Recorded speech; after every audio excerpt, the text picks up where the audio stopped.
एक बार की बात है, बर्फीले पहाड़ों में एक छोटा सा पेंगुइन रहता था जिसका नाम था पेंग। पेंग बहुत प्यारा था, लेकिन वह छोटा सा था। वह हमेशा अपनी छोटी सी चाल से सबका दिल जीत लेता था। पेंग का सपना था कि वह कभी बड़ा काम करे जो सभी जाने। एक दिन पेंग ने सुनी एक अजीब आवाज। बर्फ की धरती हिल रही थी। वह तुरंत बाहर दौड़ा और देखा कि उसका दोस्त मिलो, जो एक विशाल मम्मट था, परेशान खड़ा था। पेंग, बर्फ पिघल रही है, मिलो ने घबराते हुए कहा। अगर हम जल्दी कुछ नहीं करेंगे तो पूरा गांव डूब जाएगा। पेंग ने कहा, हमें महान बर्फीला क्रिस्टल ढूंढना होगा, वही इसे रुकवा सकता है। मिलो ने कहा, हम सब मिलकर ये काम करेंगे। सबसे पहले वे डेसी एक चतुर और तेज सवेरा सिंहनी के पास गए। मैं भी चलूंगी, डेसी ने कहा।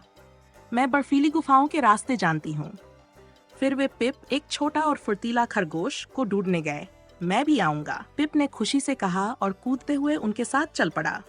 अब ये सभी दोस्त एक साथ चल पड़े। रास्ते में एक छोटा सा मोल गुच्छा नामक जीव मिला। उसने कहा, मैं जानता हूँ तुम लोग महान बर्फीला क्रिस्टल ढूंढ रहे हो। मोल ने उन्हें बर्फ की गुफाओं के रास्ते दिखाए, लेकिन तभी एक बड़ी बर्फ की दीवार सामने आ गई। अब क्या करें? मिलो ने घबराकर पूछा। पेंग ने कहा, मैं छोटा हूँ, मैं इस दरार से निकल सकता हूँ। पेंग ने अपनी छोटी सी चोंच से दीवार के बीच से रास्ता ढूंढ लिया। उसके बाद पेंग ने गुफा के अंदर चमकते हुए महान बर्फीले क्रिस्टल को देखा। लेकिन अचानक एक गहरी आवाज आई, तुम इसे नहीं ले जा सकते। ये आवाज ग्रोग की थी, जो एक विशाल बर्फीला ड्रैगन था। तुम लोग ये क्रिस्टल क्यों लेना चाहते हो? ग्रोग ने गुस्से में कहा। पेंग ने कहा, हम इसे इसलिए ले रहे हैं ताकि हम बर्फ के पिघलने को रोक सकें। डेसी, मिलो और पिप भी पेंग के साथ खड़े हो गए। हम सब मिलकर तुम्हारा सामना करेंगे, डेसी ने कहा। अब सभी ने मिलकर एक योजना बनाई। वे ग्रोग को गुफा में घेरने में सफल हो गए। ग्रोग ने जैसे ही क्रिस्टल को देखा, उसे लगा जैसे कुछ बदल गया। सूरज की किरणें क्रिस्टल पर पड़ी और क्रिस्टल की शक्ति जाग गई।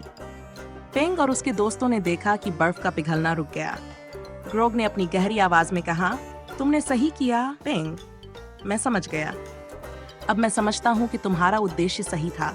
मैं भी तुम्हारा साथी हूँ। सभी ने एक दूसरे को गले लगाया। अब घाटी को बचाया जा चुका था। पेंग ने मुस्कुराते हुए कहा, साथ काम करने से हम बड़े काम कर सकते हैं। हमें कभी भी हार नहीं माननी चाहिए, मिलो ने कहा। डेसी ने भी कहा, हम सब एक टीम हैं, हमें मिलकर हर मुश्किल का सामना करना चाहिए। अब वे घर की ओर लौटे, सब खुश थे। पेंग को समझ आ गया कि आकार से ज्यादा दिल मायने रखता है।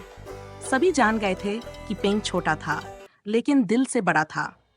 इस साहसिक यात्रा ने सभी को ये सिखाया कि दोस्ती और टीम वर्क से हम बड़ी से बड़ी मुश्किल भी हल कर सकते हैं।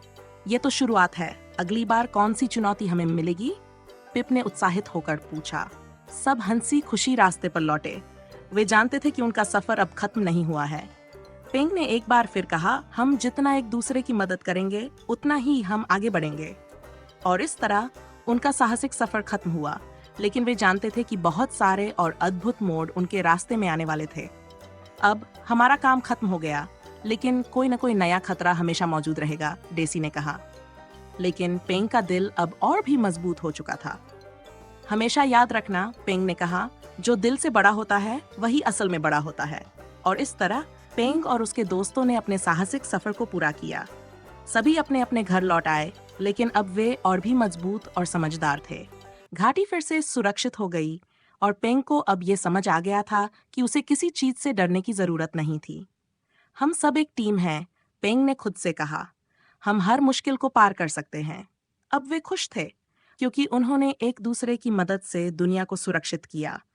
और यह थी पेंग और उसके दोस्तों की साहसिक यात्रा की कहानी। लेकिन कौन जानता था कि भविष्य में और भी नई चुनौतियां सामने आएंगी? फिर भी वे तैयार थे, क्योंकि उनका विश्वास था कि किसी भी मुश्किल को मिलकर सुलझाया जा सकता है। वे जानते थे कि अगर दिल बड़ा हो तो कोई भी मुश्किल बड़ी नहीं होती। यह कहानी हमें यही सिखाती है, अगर आप साथ हैं तो कोई भी समस्या छोटी हो सकती है। हर कोई, चाहे वह छोटा हो या बड़ा, एक साथ मिलकर बहुत कुछ कर सकता है। तो बच्चों, हमेशा याद रखना, आप जो चाहे वो कर सकते हो, बस दिल से कोशिश करो। अगर ये कहानी अच्छी लगी तो ऐसा ही कहानी देखने के लिए चैनल को लाइक, सब्सक्राइब एंड शेयर करें।